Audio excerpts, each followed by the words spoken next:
Welcome to Photoshop User TV, produced by Photoshop User Magazine and the National Association of Photoshop Professionals. And here are your hosts, the Photoshop Guys, Dave Cross, Matt Kloskowski, and Scott Kelby. I know you can make, I'll look over at that camera. I know you can make type in a circle. Hi, Adam. How you doing, bro? I know you can make type in a circle, but how do you make the type on the bottom of the circle not be upside down? He said, because if you rotate it around, it goes upside down. Mm-hmm. How can you do that? Well, there is a way. It's not possible. It's not possible. All right, so we're going to use Photoshop CS4. It works exactly the same in Photoshop 3 as it does in Photoshop 4. CS3 as in CS4. I'm thinking Photoshop 4. All right, so it doesn't matter which version I'm using. All right, you're going to start over here by going to the custom shape tools. We're going to choose the ellipse tool. All right, and then we're going to go up here to the little icons at the top, and we're going to click on the second icon. So it's only going to draw a path and not, a shape. I'll create a new layer here. And then we're going to just draw the circle that we want our type to wrap around. All right, so far pretty easy. We basically drew a circle. That's nice. Thank you. Now we're going to choose our type tool. And all you have to do to get type to attach to a path is just move the cursor over the path. And you see how the cursor, it changes. It changes to a little... It's kind of like got a line through it. Yeah, it's kind of like got a line through it. So we're going to go up here and just click. Oh, also, I'm going to make sure my text is centered. I'm going to hit the little center button up there before I click. And then we'll type in here, Photoshop User Magazine. And it just kind of rotates around there. Well, the problem is that you don't want the text to rotate around and be upside down. Mm-hmm. So his question was, why am I pointing to the screen? I was going to say, yeah, you don't want the text to be, right there.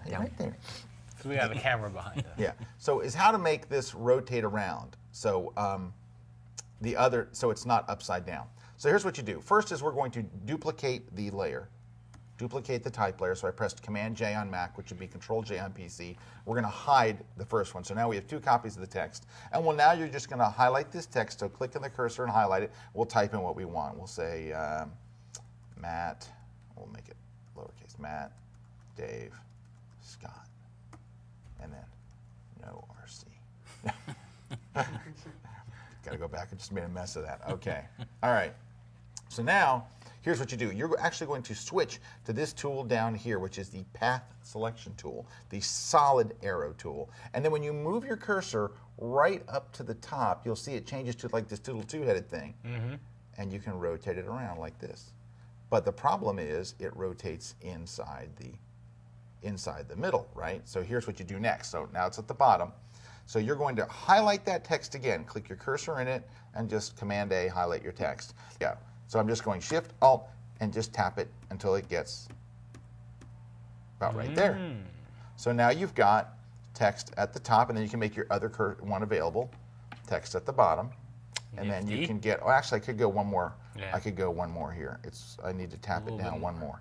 Okay. Whoop. Let's hold the entire keyboard shortcut. See how that looks.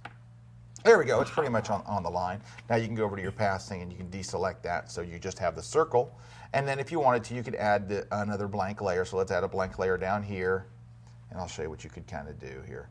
Let's draw a circular selection. Circular. Like that. And we'll fill it with black. And then we'll make our text white. So double click your letter T here to highlight your text. Make that white. Then we'll double click this. And then I'll go over here and we'll just cut a hole out of this. Something like that. To make what Matt called earlier when I was practicing this, the Photoshop User Donut. So we'll give it different colors. I didn't really do a very precise job on that, as you can well see. We'll fill that with red. About just a donut.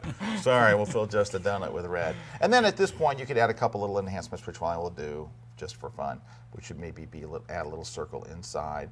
But by the way, the way I am dragging from the inside is to hold the Option key while I drag on PC would be the center, and then I can, whoa, sorry.